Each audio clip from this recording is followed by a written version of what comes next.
حسن بن محمد بن علی نے بیان کیا، انہوں نے علی رضی اللہ عنہ کے کاتب عبید اللہ بن ابی رافع سے سنا۔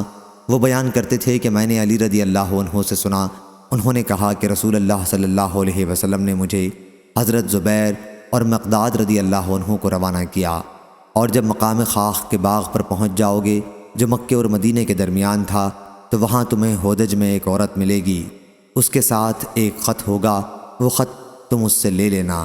چنانچہ ہم روانہ ہوئے، ہمارے گھوڑے ہمیں تیز رفتاری کے ساتھ لے جا رہے تھے۔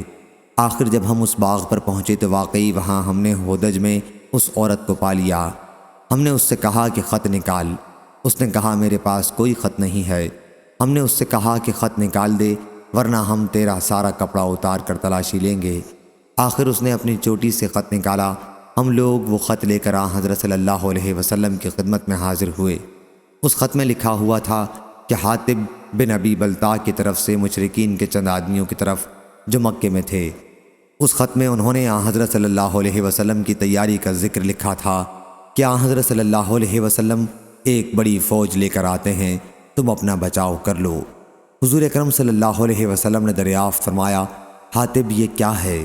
انہوں نے عرض کیا، یا رسول اللہ صلی اللہ علیہ وسلم میرے معاملے میں جلدی نہ فرمائیں، میں قریش کے ساتھ بطور حلیف زمانہ قیام مکہ میں رہا کرتا تھا، لیکن ان کے قبیلہ و خاندان سے میرا کوئی تعلق نہیں تھا۔ اس کے برخلاف آپ کے ساتھ جو دوسرے مہاجرین ہیں ان کی قریش میں رشتہ داریاں ہیں، اور ان کی رعایت سے قریش مکہ میں رہ جانے والے ان کے اہل و عیال اور مال کی حفاظت کرتے ہیں۔ میں نے چاہا کہ جبکہ ان سے میرا کوئی نسبی تعلق نہیں ہے تو اس موقع پر ان پر ایک احسان کر دوں، اور اس کی وجہ سے وہ میرے رشتہ داروں کی مکے میں حفاظت کریں۔ یا رسول اللہ صلی اللہ علیہ وسلم میں نے یہ عمل کفر یا اپنے دین سے پھر جانے کی وجہ سے نہیں کیا ہے۔ حضرت صلی اللہ علیہ وسلم نے فرمایا، یقیناً انہوں نے تم سے سچی بات کہہ دی ہے۔ عمر رضی اللہ عنہ بولے کہ یا رسول اللہ صلی اللہ علیہ وسلم مجھے اجازت دیں میں اس کی گردن مار دوں۔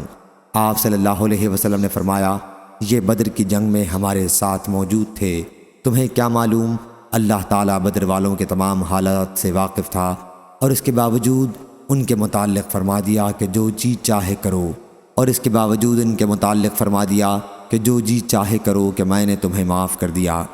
عمرو بن دینار نے کہا کہ حاطب بن ابی بلتع رضی اللہ عنہ ہی کے بارے میں یہ آیت نازل ہوئی تھی، یا ایھا الذین آمنوا لا تتخذوا عدوی وعدوکم اولیاء، اے ایمان والو تم میرے دشمن اور اپنے دشمن کو دوست نہ بنا لینا۔ سفیان بن عیینہ نے کہا کہ مجھے اس کا علم نہیں کہ اس آیت کا ذکر حدیث میں داخل ہے یا یہ عمرو بن دینار کا قول ہے۔ ہم سے علی بن عبداللہ مدینی نے بیان کیا کہ سفیان بن عیینہ سے حاطب بن ابی بلتع رضی اللہ عنہ کے بارے میں پوچھا گیا کہ کیا آیت لا تتخذوا عدوی انہی کے بارے میں نازل ہوئی تھی؟ سفیان نے کہا کہ لوگوں کی روایت میں تو یوں ہی ہے، لیکن میں نے عمرو سے جو حدیث یاد کی اس میں سے ایک حرف بھی میں نے نہیں چھوڑا، اور میں نہیں سمجھتا کہ میرے سوا اور کسی نے اس حدیث کو عمرو سے خوب یاد رکھا ہو۔ صحیح بخاری حدیث نمبر 4890۔